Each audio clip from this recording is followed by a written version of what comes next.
Tanggal 16 Mei 2013 menjadi hari yang memiliki arti luar biasa penting bagi masyarakat adat di seluruh Indonesia.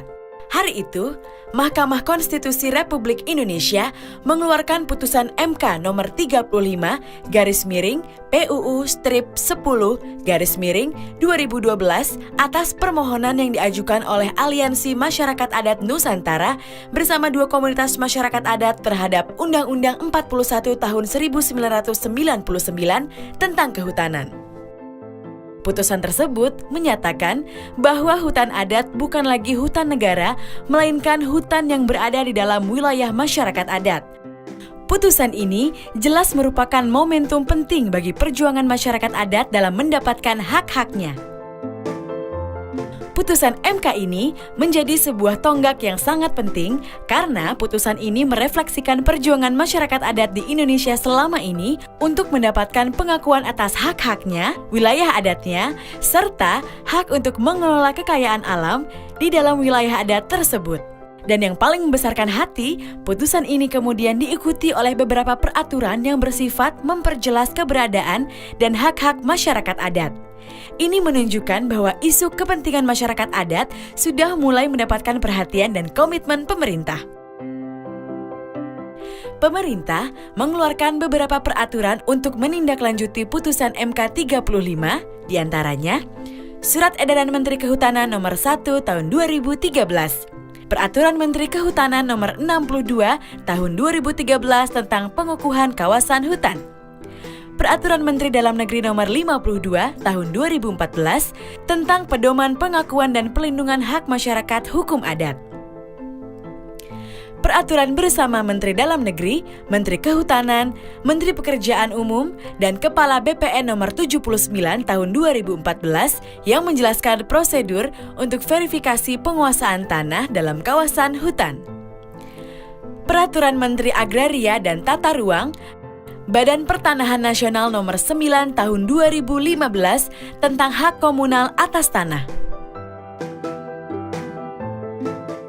Namun, tentu saja inisiatif kebijakan untuk mengakui dan mengakomodir hak-hak masyarakat adat ini tidak hanya hadir dari pemerintah pusat. Pemerintah daerah di berbagai daerah di Indonesia juga telah mulai merencanakan pembentukan peraturan dan kebijakan daerah yang bertujuan mengakui dan melindungi keberadaan wilayah adat. Saat ini, sudah ada 124 produk hukum daerah mengenai masyarakat adat yang menyebar di 20 provinsi dan 44 kabupaten atau kota. Namun, kebanyakan produk hukum daerah tersebut berisi tentang lembaga adat 39%, diikuti produk hukum yang berkaitan dengan tanah, wilayah, dan hutan adat 36%. Saat ini, lebih dari 100 kabupaten atau kota sedang menyiapkan produk hukum daerah untuk pengakuan dan perlindungan terhadap masyarakat adat yang didampingi oleh organisasi masyarakat adat, organisasi masyarakat sipil, dan akademisi. Ada 3 jalur prosedur pengakuan terhadap keberadaan masyarakat adat dan wilayah adatnya. Jalur pertama adalah dengan pembentukan Perda Masyarakat Adat.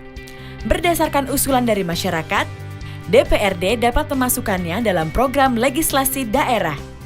Untuk kemudian dilanjutkan dengan pembuatan naskah akademik dan rancangan perda.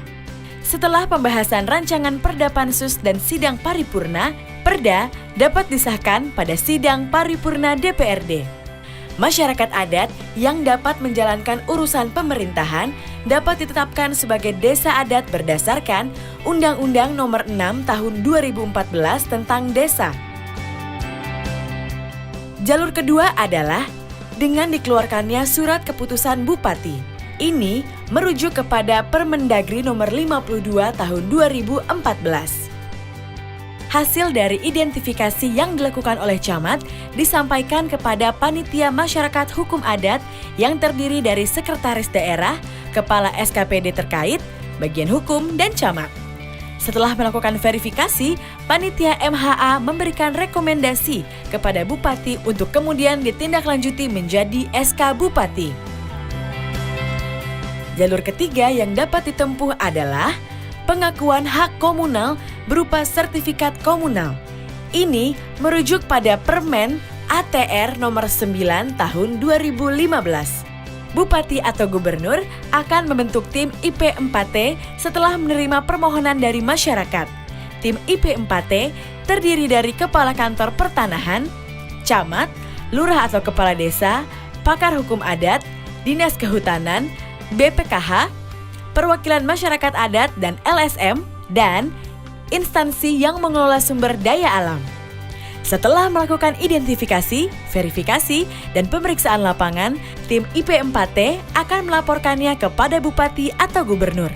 Berdasarkan laporan tersebut, Bupati dapat mengeluarkan SK Bupati yang dapat didaftarkan kepada Kepala Kantor Pertanahan untuk kemudian diterbitkan sertifikat hak komunal atas tanah. Perlu juga diingat bahwa ketiga jalur tersebut memerlukan peta wilayah masyarakat adat sebagai lampirannya.